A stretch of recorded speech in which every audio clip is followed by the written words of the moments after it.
Entry আসে, 5টা entry আসে ইন ক্যাশ ডিভিডেন্ড সবসময় মাইনাস ফিগার।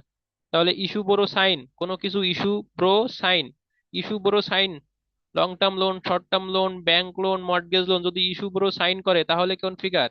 ইস্যু বড় সাইন করলে কোন ফিগার? মনে আছে? ইস্যু বড় সাইন করলে প্লাস ফিগার না মাইনাস ফিগার? ইস্যু বললে প্লাস ফিগার আর পেমেন্ট বললে মাইনাস ফিগার। দেখেন, ইস্যু ব্রো সাইন, যদি ইস্যু ব্রো সাইন, দেখছেন ইস্যু ব্রো সাইন যদি এই কথাগুলো বলা থাকে তাহলে প্লাস, আর পেমেন্ট রিডেমশন রিডিমেবল যদি বলা থাকে তাহলে মাইনাস ফিগারে।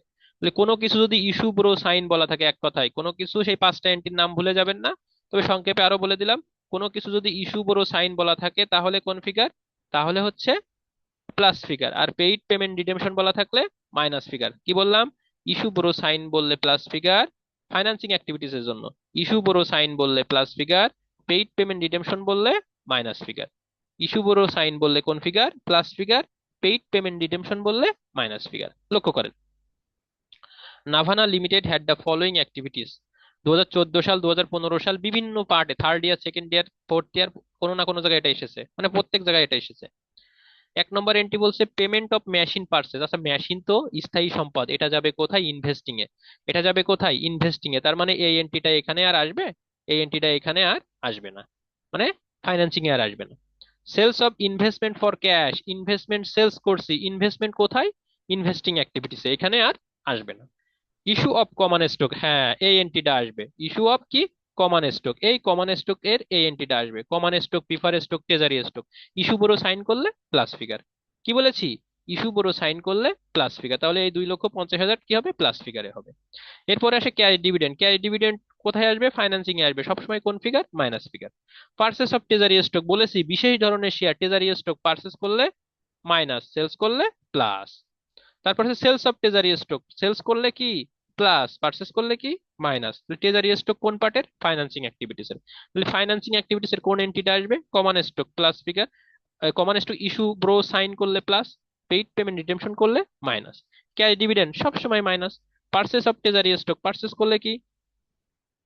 পারচেস করলে minus. Sales of treasury stock, sales করলে প্লাস। এবারে প্রিপারে স্টেটমেন্ট শোয়িং, কি বলছে? Prepare statement showing cash provided or use by financing activities. হয় মানটা মাইনাস ফিগারে আসবে, নাই মানটা প্লাস ফিগারে আসবে। মাইনাস ফিগারে আসলে ইউজড, আর প্লাস ফিগারে আসলে প্রোভাইডেড। এখন সেই ফাইন্যান্সিং অ্যাক্টিভিটিস পার্টটা দেখাতে হবে, সেটা আমরা দেখাবো। Prepare cash flow statement, cash flow from financing activities. লক্ষ্য করেন, ক্যাশ ফলো ফ্রম কি? Financing activities. তাহলে cash flow from financing activities এর প্রথম এন্ট্রিটার নাম কি? প্রথম এন্ট্রিটার নাম হচ্ছে, যেটা বসবে সবসময় রাজার আসনে, ক্যাশ ডিভিডেন্ড, সবসময় কোন ফিগার? Minus figure. রাজার আসনে ক্যাশ ডিভিডেন্ড বসালাম, কোন figure? Minus figure. Cash dividend কত টাকা ছিল? এই যে দেখেন, 1 লক্ষ টাকা ছিল ক্যাশ ডিভিডেন্ড, 1 লক্ষ টাকা। ক্যাশ ডিভিডেন্ড বসালাম মাইনাস ফিগারে।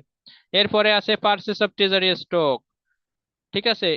তার আগে কি আছে? সরি, তার আগে একটা এন্ট্রি আছে, সেটা হচ্ছে issue of common stock, C number. Issue of common stock 2,50,000। Issue বড় সাইন করলে প্লাস ফিগার। তাহলে ইস্যু অফ কমন স্টক, এই যে দেখেন প্লাস ফিগারে বসাই দিলাম। ইস্যু অফ কমন স্টক, এই যে প্লাস ফিগারে বসালাম। ইস্যু অফ কমন স্টক 2.5 লক্ষ টাকা।